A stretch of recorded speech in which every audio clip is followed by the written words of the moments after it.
Good afternoon, everybody. I'll make that 2 o'clock, so we'll start the webinar. So, welcome to our latest quarterly tax update. First of all, I'd just like to introduce you to a new member of the team who's joining us today for this, Robert Wilson. You may recall in the at the last webinar that we did, Paul Clark has now retired and gone off to tend to his garden. So Robert's here, and Robert will be doing a slot later on. So we've got the usual format, 45 minutes or so, going through various topical tax issues, which hopefully you'll find some or all of it of interest. As usual, please feel free to ask questions as we go along using the Q&A button on Zoom. Alternatively, we'll pick up questions at the end. The webinar is being recorded, so if you want to watch it again, or want any of your colleagues or advise any of your colleagues to watch it, it'll be on our YouTube channel and website shortly after we've finished it today. So, without further ado, let's crack on. So, start off with business tax. So it's worth just mentioning general election, because I guess we have to some extent. I mean, there's not a lot that we can say as far as it's concerned. We clearly don't know for certain what changes will be made. I think we can say with a reasonable degree of likelihood that there will be a change of government. The manifestos have been coming out over the last couple of days, and I think the Labour manifesto is due to come out tomorrow. Of course, as we know from experience, what's in the manifesto may not necessarily transpire into actuality, but nevertheless, we'll see what's being proposed. One thing that I believe Rachel Reeves has said is that she won't be doing an emergency budget. So those of you who are old enough to remember may recall back in 2010, the last time we had a change in government. It was within a matter of weeks of the election that George Osborne had an emergency budget. Rachel Reeves has said she's not going to do that, so it may be autumn before we get any substantive tax changes announced. But hey, who knows? We will see. So moving on to things that we do know, although I say that we furnish holiday lettings with a little bit of hesitation because we don't know everything here. What we do know is that the rules are changing from 6th of April 2025, where the FHL regime is being abolished. And at the last update, I went through in some detail the proposed changes that are going to be made there.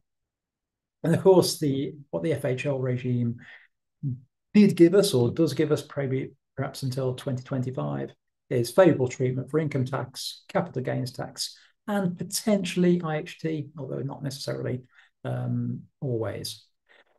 So with the changes that have been announced in a year's time, is there any planning we can do in advance? Could we look at advancing expenditure on fixtures?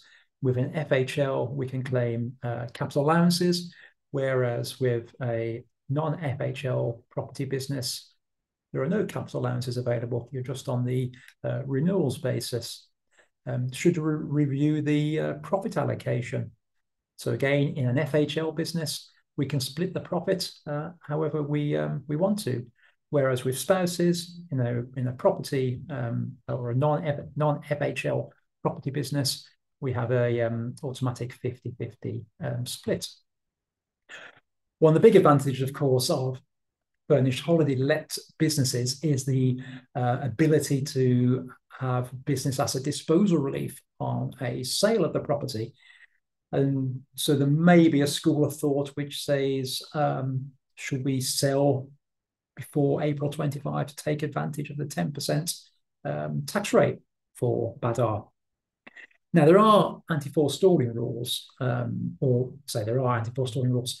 In the announcement when the changes were made, it was announced that anti-forestalling rules would be introduced, but we're still waiting to find out what they are.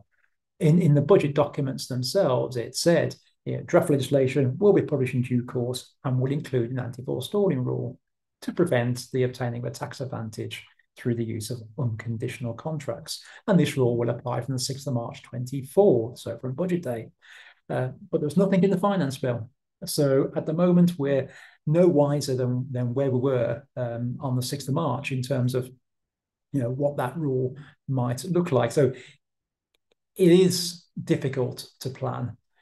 We are advising in a bit of a sort of vacuum here in terms of knowing what to do in the case of furnished holiday letting businesses. Now, you may recall the reason why the FHL regime was originally introduced was to give some certainty around distinguishing between a trade of short-term letting of property and an investment of longer-term letting. And the legislation was introduced because there were a lot of tax cases at the time. And so it was thought it would give some kind of clarity and certainty. Now, with these proposed changes from April 25, the ICAEW did call on government to consider a so-called bright line test. Now, a bright line test is a mechanism to give certain criteria which gives more clarity in terms of whether you qualify for an FHL business or not. It's a bit similar, I guess, in terms of the statutory residence test.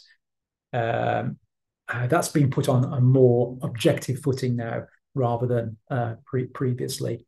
However, that was rejected by HMRC. In their view, having such a test would mean that more activities qualify as a trade as an FHL. So in terms of whether, even with an existing FHL business that following the abolishment of the regime in April 2025, the extent to whether that could still be classed as a trade, it will be determined on facts and guidance, case law, etc. Now, the Revenue don't expect the abolition of the FHL regime to affect BPR claims.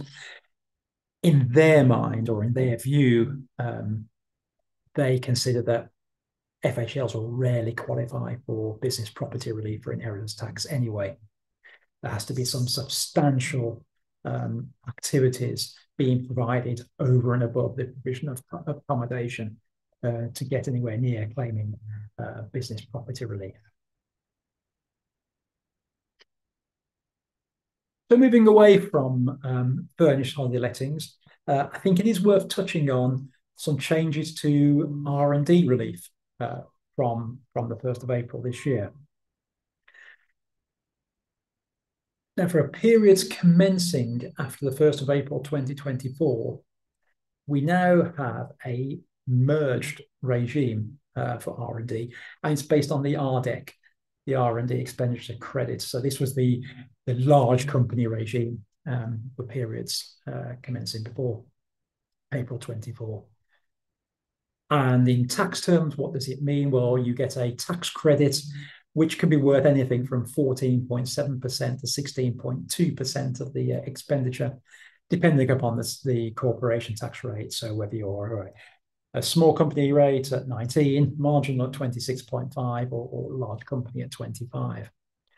Loss-making companies are still able to surrender those losses arising from the credit for a repayable credit from HMRC, worth 16.2%. But that is subject to the PAYE cap, which applies at the moment for the SME regime. And that is £20,000 plus 300% of the total PAYE and NI liability of the company. However, R&D intensive companies can still use the old SME scheme. But in order to fall within that, at least 30% of their overall expenditure needs to relate to qualifying R&D.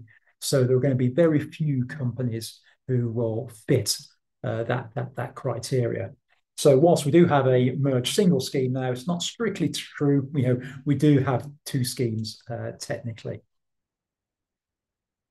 Another change that's coming in for accounting periods commencing after 1st of April 24 is that in order to be a qualifying cost for R&D, the R&D activity has to be located in the UK. Now, there are some exceptions there if there are geographical, environmental, social, or regulatory stroke legal requirements which make it difficult or impossible for that work to be undertaken in the UK. But as a general rule, the activities will need to be undertaken here. Now, in terms of those exemptions, the revenue have been explicit here. There are no exemptions where the main reason that the work is being carried out overseas is due to cost constraints or the business doesn't have suitable workers in the UK. So that isn't a valid reason for using non-UK workers. Now, one of the significant changes, or certainly something which needs a lot more thought now from April the 1st, is around subcontractors and contracting out. There have been some tax cases recently around the contracting rules for R&D, where the revenue have tried to argue that any payments from the customer to the R&D company are akin to a subsidy or a contribution towards the R&D, which could limit the relief in the SME regime. And so it's welcome, really, that we've got a bit more clarity now in terms of what is and isn't contracted out expenditure for R&D purposes. So again, for accounting periods commencing after the 1st of April, all companies, so both large and SME companies, previously large companies generally couldn't claim for subcontracted expenditure. All companies will be able to claim for qualifying subcontractor payments where the principal intended or contemplated at the time when the contract was entered into that the subcontractor would be required to undertake R&D to satisfy the contract. So what we need to do now is understand more about the nature of the contract. Who is doing the R&D, on what basis, and what are the respective roles of the contractor and subcontractor. So in order for the contractor to be able to claim the RDEC, it needs to instruct the subcontractor to do the R&D. So if the contractor doesn't know it's R&D and subcontract some work to somebody to undertake a project for them, but the subcontractor does know it's R&D, the contractor won't be able to claim R&D relief. It has to be part and parcel of the contractor's overall R&D project. It's the contractor that needs to be driving what needs to be done as far as the R&D is concerned. So we say here, the contractor, we need to be the one initiating the contracted out R&D as part of its R&D project.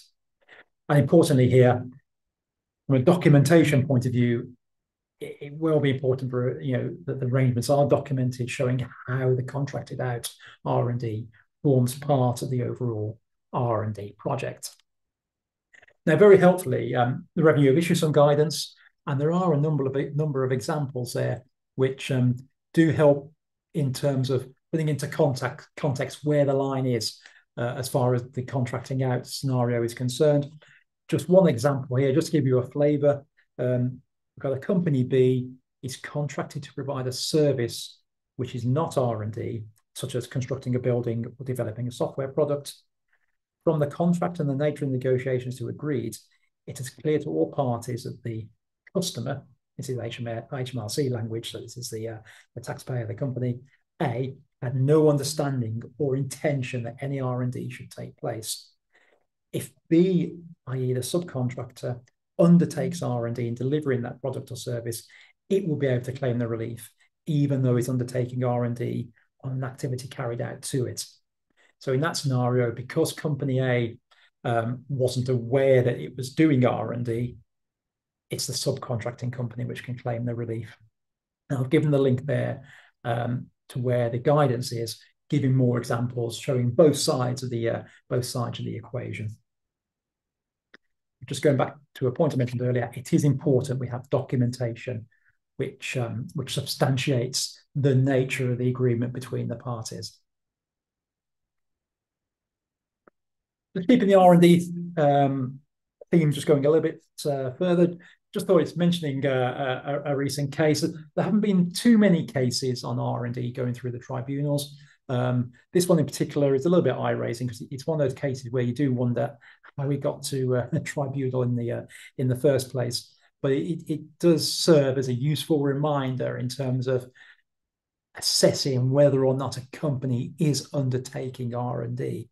So in this case, the first tier tribunal dismissed the taxpayer's appeal against a closure notice, which amended their return, disallowing an additional deduction for R&D expenditure. The taxpayer failed to demonstrate it undertaken R&D within the guidelines. Had the work undertaken by the taxpayer been a project within the guidelines, the taxpayer also failed to demonstrate the costs it claims related to the work undertaken. So basically what I'm saying was, even if it was R&D, there was no evidence to show that the costs related to it anyway. So it's now failing on sort of two points. The appeal failed at a very early hurdle. The taxpayer could not show it had a competent professional who could confirm the project in question wasn't advancing science or technology. So the skills and qualifications of those involved in the R&D work are crucial to the success of a claim. They back up this concept that you need to demonstrate that what you're doing is pushing the boundaries of technology or science, and therefore you need to show that the people who are doing that within the company, they're of sufficient qualification and experience that they know that something is difficult to achieve.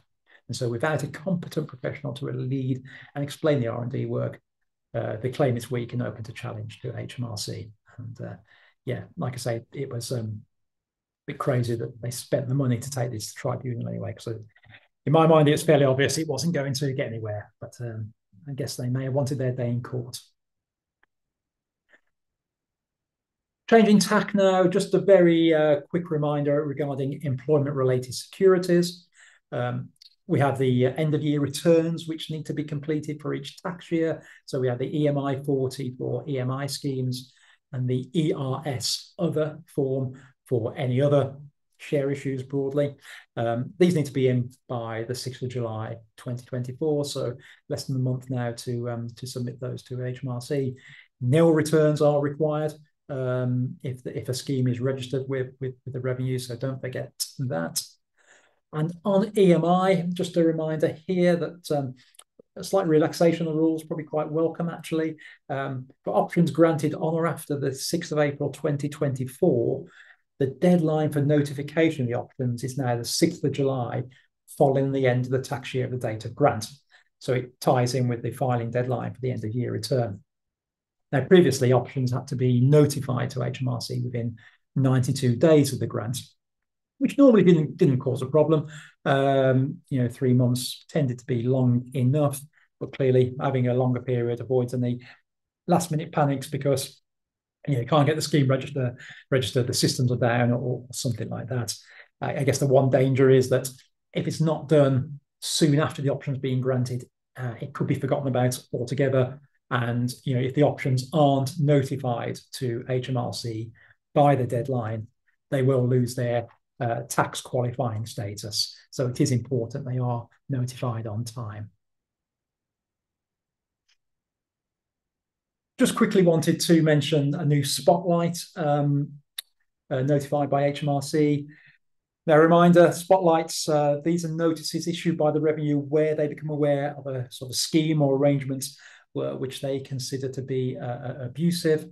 The latest one is all about employment agencies using umbrella companies. Basically, they're saying, they don't work in essence. So if you do come across any arrangements where you do have that scenario where there are umbrella companies involved with employment agencies, to try and make the tax effect work better. It's very much a case of proceed with caution there. The revenue are aware of such arrangements and will no doubt be following those up if they see any implemented. And finally, for my section, again, this is just another reminder. Don't forget the new rules are no longer new, of course, but what we are seeing now, of course, is real life examples of where company returns are starting to be prepared with these new associated company rules. So from the 1st of April 2023, we need to be looking at the number of associated companies, both from a corporation tax rate perspective, in terms of the 19% rate and the 25% rate, and also in terms of quarterly instalment payments. And what we're looking at here is companies under common control, and that can be either through share capital, voting power, rights to income on a distribution, and rights to an asset on a winding up. So it's far broader than just looking at share capital or voting power. For the purposes of the corporation tax rate, you're just looking at any associated companies at any point during the period. So even if a company is associated with another for just one day in the period, that will count. There are some exceptions for dormant companies if they haven't carried on trade throughout the period. And also there's quite a narrow exemption for holding companies. In essence, if that company purely has just flow through dividend income, that can be excluded as well. But there's some quite defined tests there in terms of qualifying for that. So like I say, I just wanted to use that as a reminder there. We've been through that in more detail in previous webinars. And just following on from that, finally, just in terms of how this impacts from the quarterly instalment payments. So we're now looking at associated companies rather than group companies for accounting periods beginning on or after the 1st of April 23. So when you're looking at the limits of the 1.5 for a large company, 10 and 20 million when you're looking at large companies, you're looking at the number of associated companies, not the number of group companies. And it's the number of companies at the start of the accounting period. So whereas, remember, with the corporation tax rate, it was at any time during the period. For the purposes of quarterly instalment payments, it's the number of associates at the start of the period. You do have the grace year where you're moving from small to large, but there is no grace period if you're moving into the very large regime, i.e. where your profits are more than £20 million prorated for the number of associated companies. And likewise, even moving from small to large, small to large, if there's no grace period, if the taxable profits are more than £10 million, again, prorated. So hopefully those last couple of slides just served as a bit of a reminder for you. I'll now hand you over to Vicky, who will pick up on some relevant private client matters. Thank you. Thanks, Craig, and good afternoon, everyone. I'm going to cover off a few different private client tax aspects. So the first slide here is personal tax changes and having a look at whether they've actually been enacted or not following the announcement of the general election. Now, changes to high income child benefit charge thresholds have been enacted, and I'll come on to say a bit more about that later on. The reduction in the higher capital gains tax rate on residential property has been enacted, so that's seen the reduction from 28% to 24% that started on the 6th of April this year. The wider furnished holiday let changes haven't been made, and Craig obviously did his slides and wider discussion on that a few moments ago. The inheritance tax changes to geographical scope have been made, so that's something that we discussed at previous sessions, which could mean that you or your clients have no longer qualify for business property relief or agricultural property relief, because following Brexit and the introduction of these rules, there's a much more limited geographical scope. But they haven't had a chance to increase the scope or discuss further the scope of agricultural property relief and how that'll tie in with environmental land management. That's something that was scheduled to come in from the 6th of April 2025, but will take some considering and some various different thoughts of legislation. So that's something that hasn't progressed. The proposed new ISA allowance to encourage investment within the UK hasn't been included in the finance bill. And the resident non-domicile changes, again, they haven't been enacted, but this is something that's very much expected to come in when there is a budget and there are changes. There's discussion of these in the manifestos. So it is something that we're very much expecting will come in still, by the 6th of April 2025. So if you are a UK resident non-dom, that would be something to think about. And although we don't know all the rules, it's something to have very much on your radar.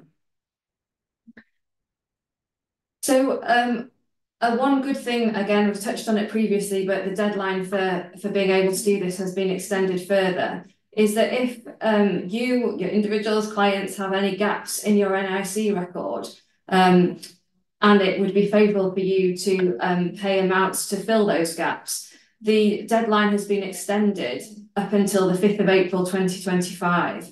So this is an extension of nearly 2 years. Because it had previously been said it would expire in July 2023. Now, not everybody will find it favourable to fill gaps in their NIC record.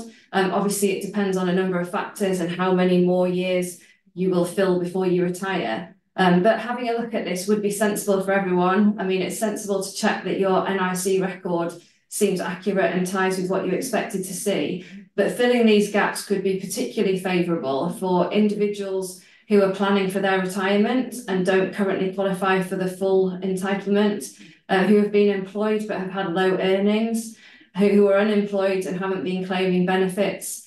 Also the self-employed who didn't pay contributions because of the level of their profits, or individuals who've been living or working outside the UK, so not had qualifying NIC payments. As I say, paying voluntary contributions isn't always the right answer, but it is sensible to review the position as soon as possible and give yourself time to think about it and potentially pay for those gaps before the deadline expires. Otherwise, it will go back to the standard rules where you can only fill gaps. I think it's for the previous 5 tax years. So just looking at this a bit more, as I say, eligible individuals with gaps should check whether you could benefit by filling those. They have made some changes to how individuals can do that and how to pay for these gaps if that's what you decide to do. There is an enhanced online service. It's possible to check your NIC record through either your personal tax account or gov.uk. And as part of that, it would be sensible to check that the details in your NIC record look accurate. There is in there the state pension forecast to show you whether you have full contributions already or what gaps there are, and to help you decide whether it's favourable to make the payments. And it can also help identify the cheapest and most beneficial years to pay. And so, for example, if you've got some years where you nearly paid the full amount that was needed, but just need a little topper, obviously they would be the cheapest years to fill. Like with a lot of things, the revenue and DWP are trying to reduce the number of calls that they actually receive. And so they are aiming for a lot of this to be done online, and for the payments now to be able to be done online as well. But there are some individuals who will not find it possible to do this online. And a recent agent update 120 that HMRC issued does have a section on that and would explain the categories of people that can't do it. Another thing that could be beneficial and has quite a tight deadline now is with the increase in the thresholds relating to the high income child benefit charge. Now individuals who are earning up to a maximum of £80,000 could benefit from claiming child benefit and receiving actually some of that child benefit. If it ends up that their adjusted sort of income for these purposes is in the region of 60,000 and 80,000, there will be some reduction from the maximum amount of child benefit that they could receive. But obviously, unless they've reached that £80,000 maximum, they would still be able to benefit from a payment of some child benefit and not have to repay it all. So with these changes and the way child benefit works, there's a deadline of the 5th of July 2024 for individuals to register, or if they had previously deregistered, to re-register for child benefit. Otherwise, if they wait for a later date, it's only possible to backdate the child benefit claims for a maximum of 3 months. So they could be reducing the amount that they would actually receive and be in a less favourable position. So this is the deadline to look at things and register for it, to be able to maximise entitlement to child benefit without forfeiting any of the payments. Registering for child benefit can be a good thing, even if you then have to opt out of actually receiving the payments because of the high income child benefit charge, because it can secure national insurance credit towards state pension and ensure that children automatically receive national insurance number at 16, even if benefits payments are not actually received. And where income fluctuates, for example, if you or your clients are self-employed, if they were to think, oh, well, I'll just wait until the end of the 24-25 tax year, see if I do fall in the below 80,000 category that could have benefited from child benefit, they'll have missed out on payments that they could have received because of this maximum backdating of 3 months. So again, it might not apply to many of you, but it is something to be aware of, and will be a very welcome opportunity for people to get some additional income in if they would benefit from the increase in the high income child benefit charge. Then this is just a reminder that looking into the future, making tax digital is on the horizon. It's something that's been delayed for several years, but as far as we're aware at the moment, from April 2026, self-employed individuals and landlords with total income from self-employment and property over 50,000 will be legally required to keep digital records and send quarterly updates to HMRC. This will be a major change to reporting requirements and will take some, adapting for both professionals and clients. And so whilst it still feels quite a long way off, which is 2 years, it really is something to have on the radar and will be with us sooner than we think. Additionally, those with income from employment and property over 30,000 will be brought within the regime from the following April 2027. Now, there is currently a voluntary pilot in place if clients, or if you were thinking that that would be a sensible thing to get put in and you had some clients that you thought would be suitable to do that. And the start date for partnerships hasn't yet been confirmed. So it is thought that they will fall within these rules in the not too distant future once these other categories have been into it. Now, this was a topical item which could apply to a number of individuals. HMRC are now targeting online sellers. There hasn't been a change in the actual legislation or how it would be taxed, but the revenue is starting to get more information due to changes and reporting requirements that have been put in place. So while platforms that enable people to sell items online are not yet reporting the first full year of data, and that won't happen until January 2025, the revenue has started to do compliance checks on individuals that have been online selling, and they are choosing the highest reported earners from previous tax years.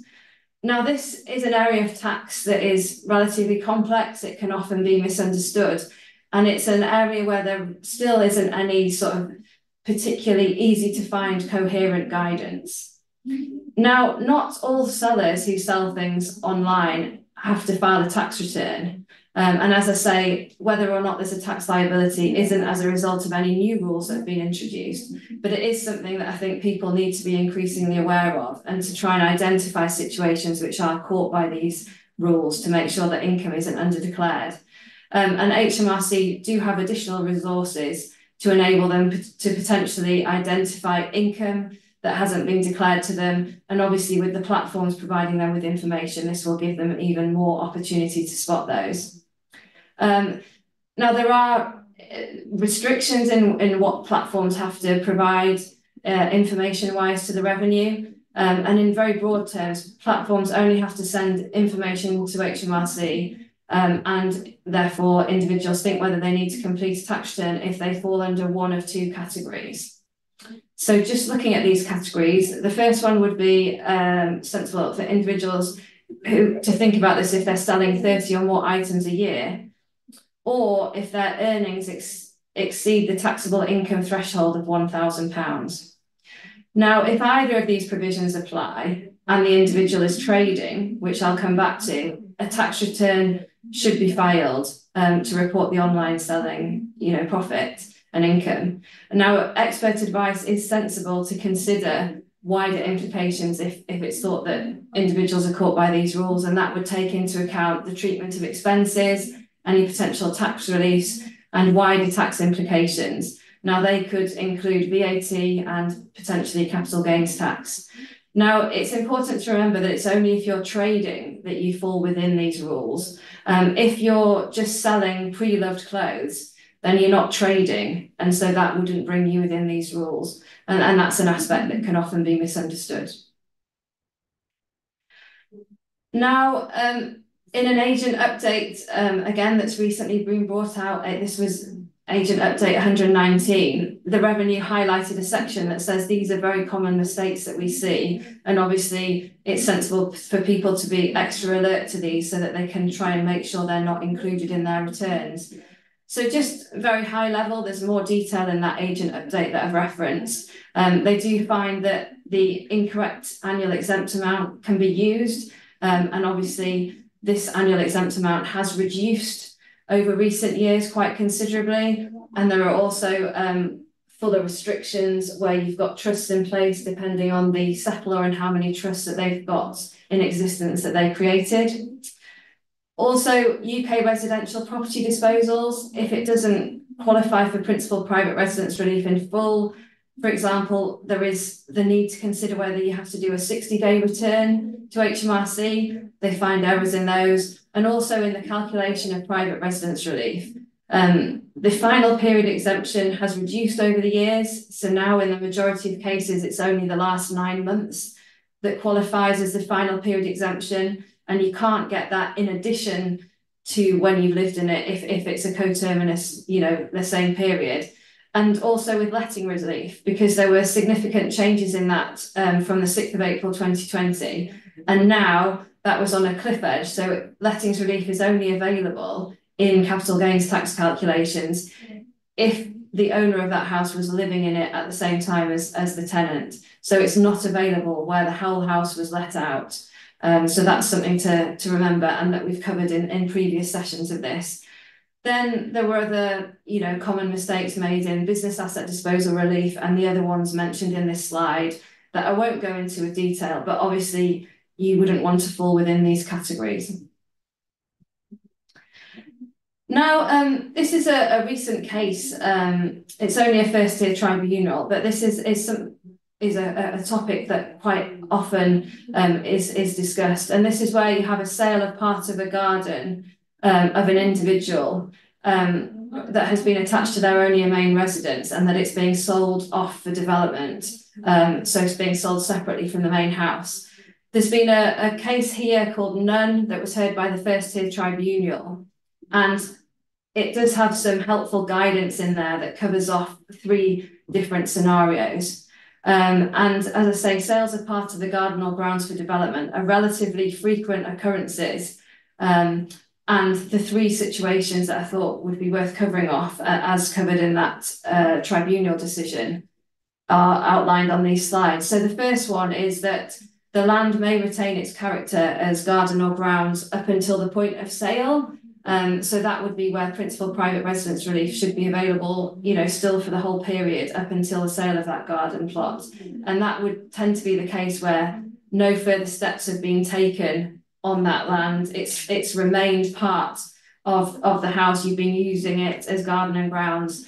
Now, here, it would be probably acceptable if you just sort of demarcated out the plot to identify which part you were retaining and which part was going to the developer, but you wouldn't want to have done it in a very formal way, as I'll come on to in a minute. So the second example is if the development of the land has actually begun begun before the sale terms have been concluded, and the landowner has entered into an agreement with a professional developer for development activities to be carried out and have a share in the profit. Now, in these situations, there is a reasonable likelihood that the land was garden or grounds at the time it was appropriated into trading stock. And in that case, principal residence relief should be available up until that point. But then once the development had actually started, it would no longer qualify for principal private residence relief or capital gains tax treatment. And then in the third scenario, if the land has been clearly dealt with in a way that is contrary to its character as being a part of your garden that you've still been using, but the extent of the development activity or intentions of the landowner falls short of giving rise to it having moved to trading stock like in scenario 2, it's highly unlikely that there'd be any private residence relief available on the sale of that land. And that's because it isn't the garden or grounds, it's a different area. And so it wouldn't qualify for private residence relief. Now, in this respect then, because of the differences in those three categories, there are some things that are sensible to consider, which are mentioned on this next slide. And so given the guidance, if development work is going to be carried out jointly, it would assist the position and help bring clarity to the tax position if the agreement between the landowner and developer is clearly documented. And building a fence to separate the proposed building plot from the garden might be inadvisable, because that could be argued to be going more than just demarcating, where the land is that's going to be sold, because that's going further than strictly necessary to mark out the plot for identification purposes. So I hope that that's been helpful in highlighting some topical personal tax topics. I'll hand over to Robert now to cover off some aspects on employment taxes. Interesting. Every day is a school day, as they say, when you work in tax.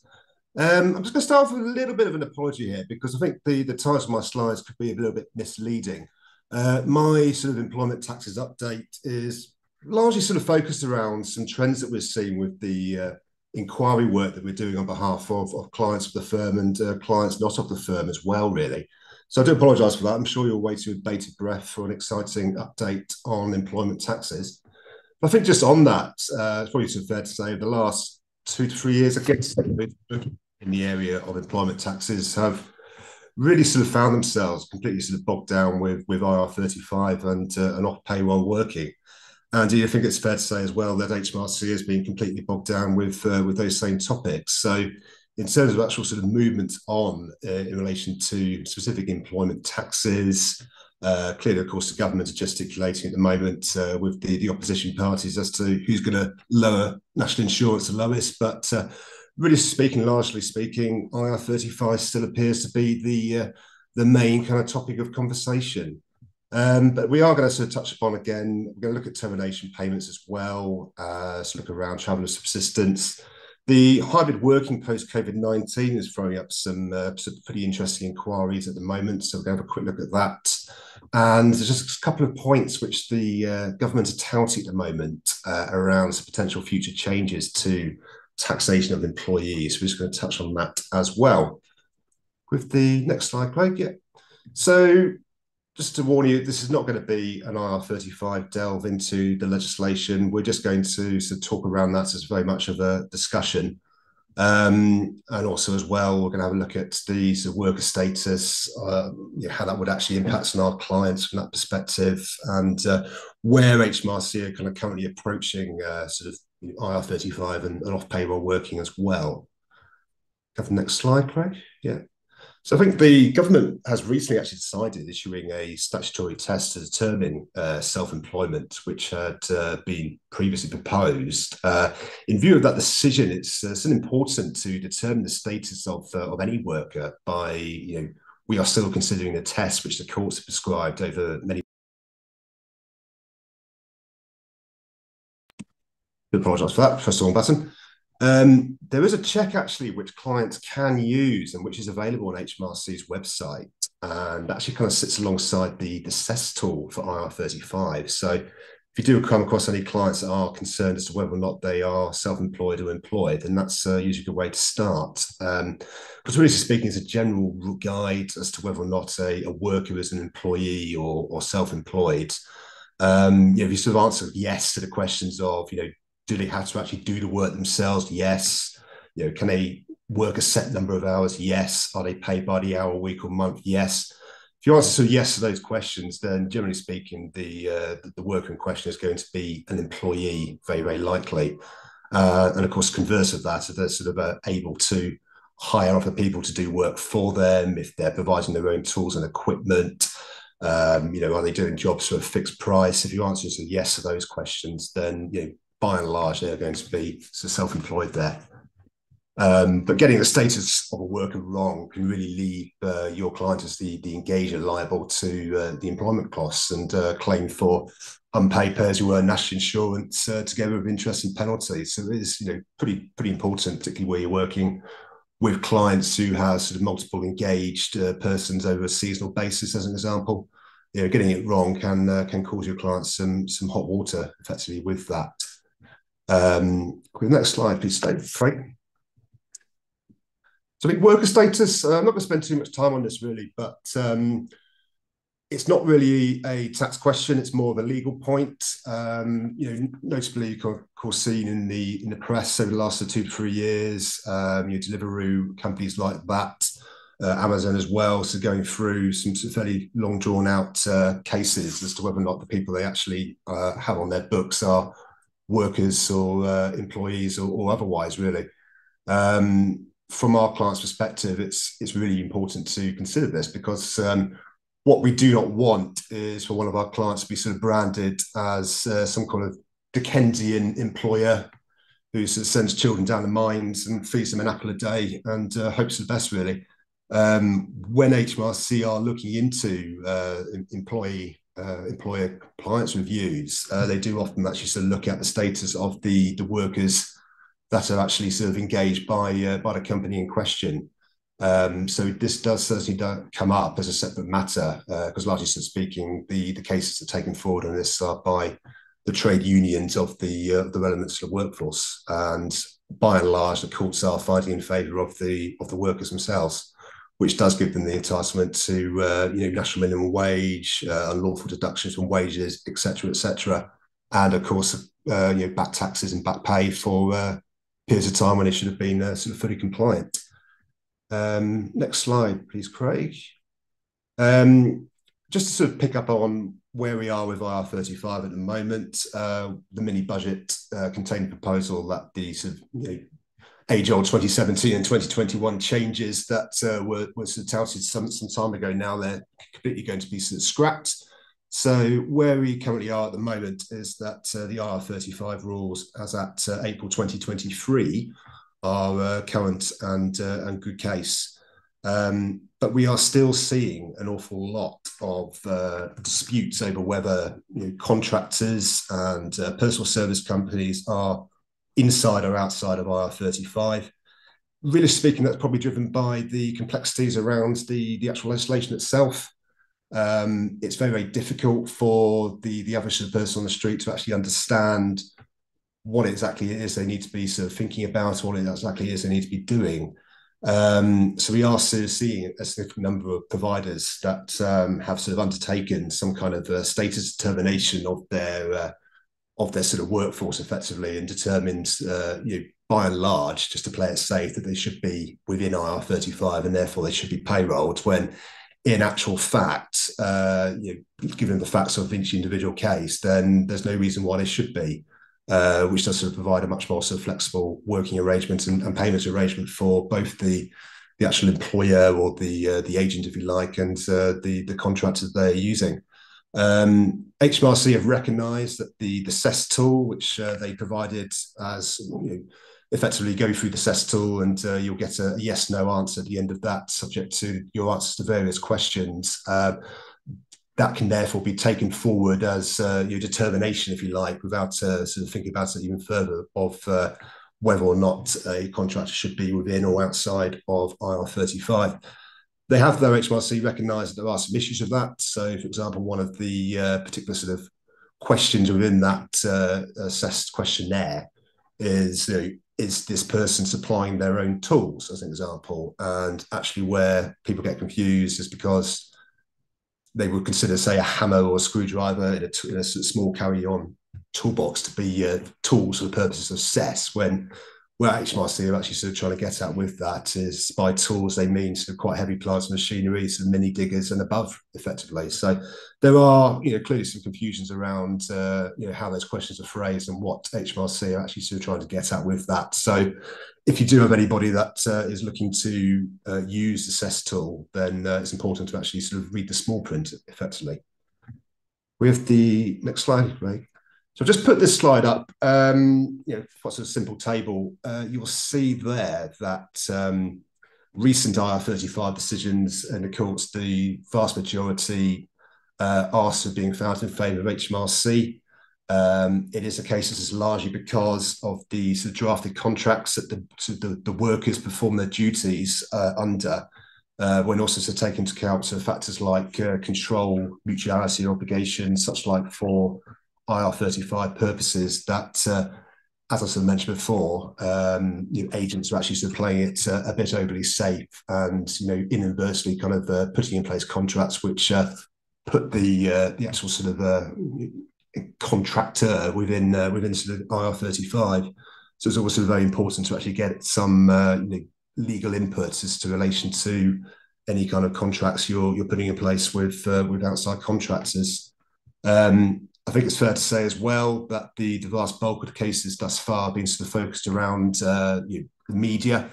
Television presenters in particular does make quite good press headlines where somebody in the public eye has been caught up by HMRC. So it makes it appear, if you like, that their job has been done properly in that sort of sense. It should also be noted that there are actually a number of government departments that HMRC have found to be sort of shortcomings in relation to IR35 as well.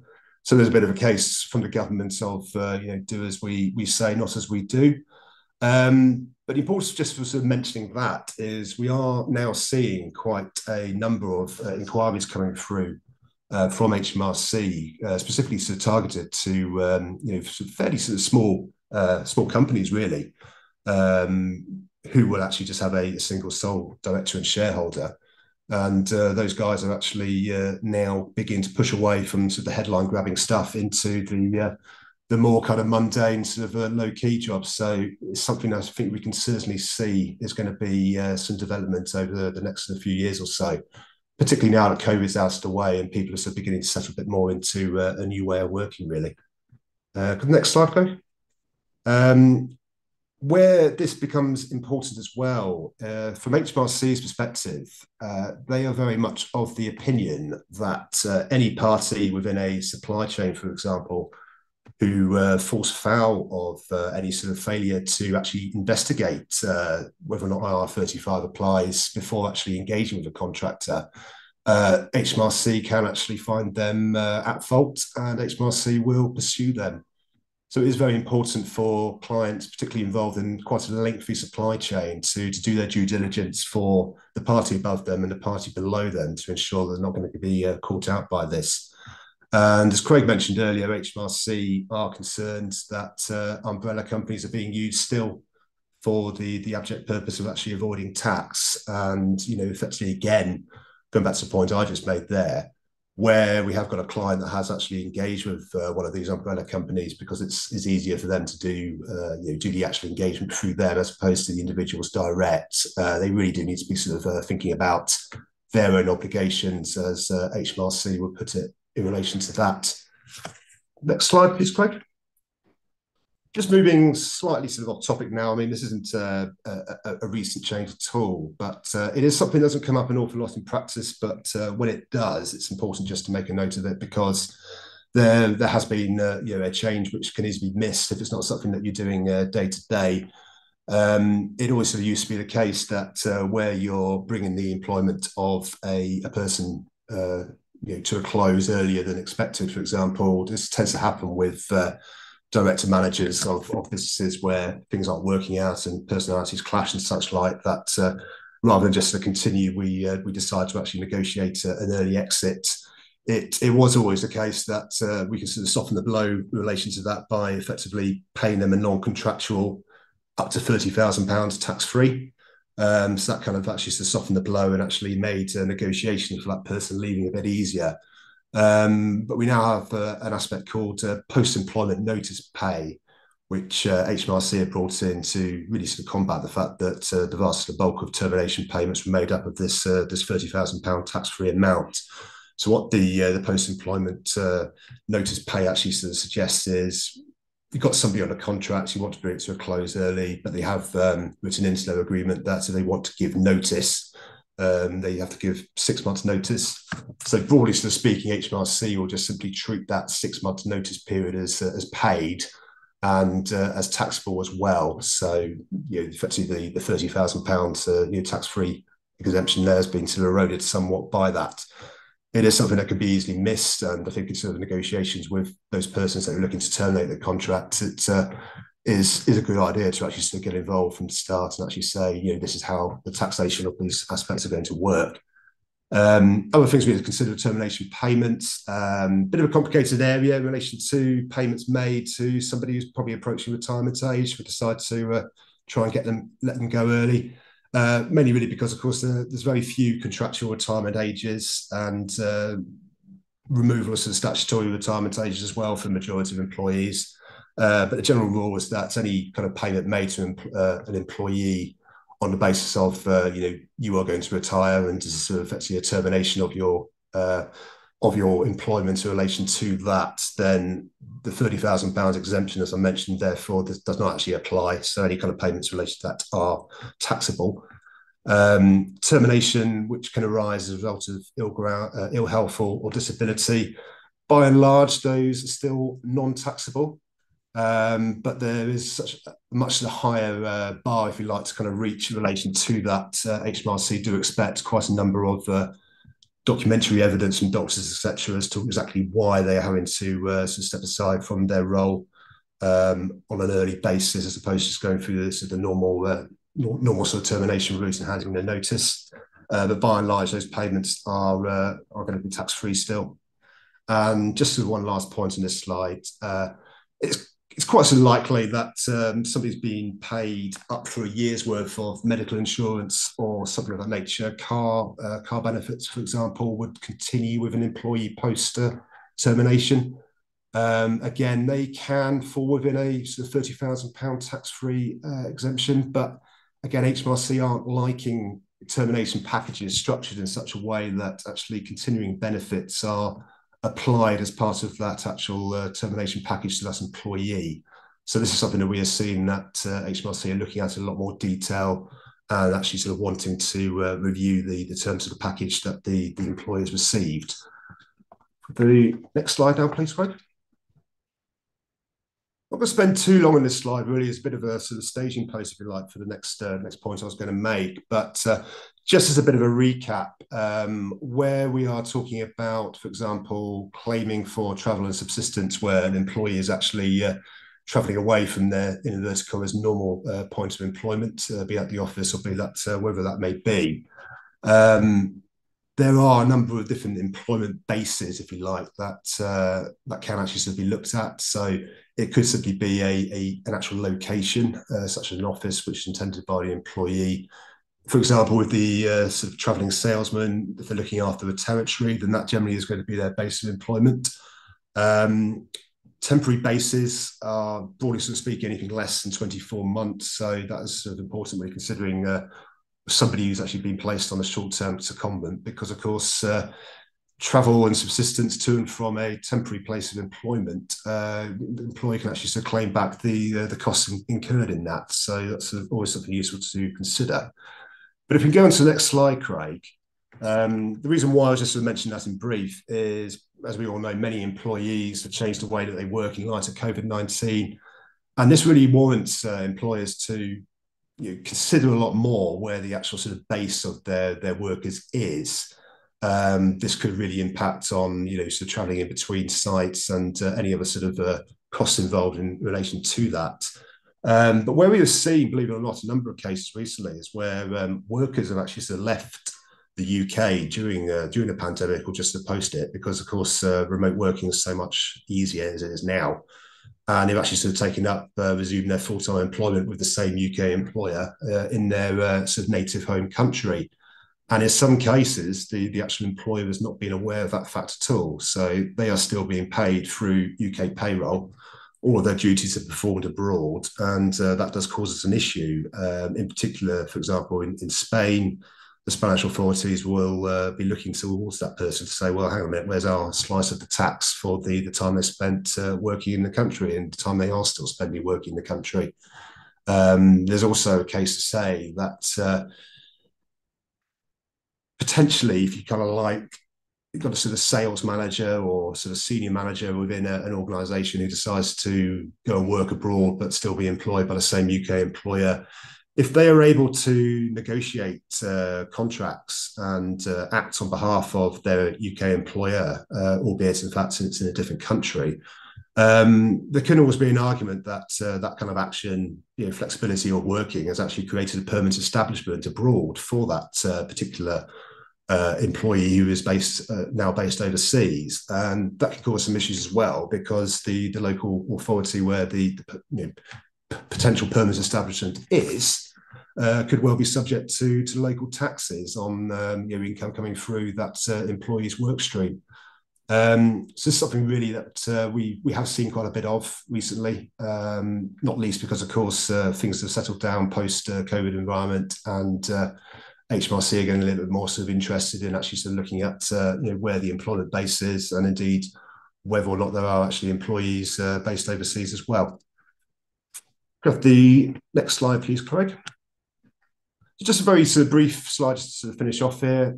Just some additional sort of employment areas now relevant, particularly given the increased rise of inflation on wages and the cost of living.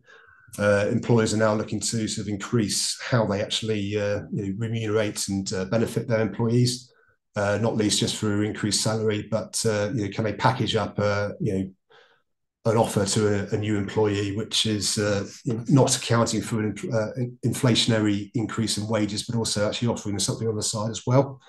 This is something really that HMRC have been getting quite interested in, particularly around sort of payrolling of benefits in kind.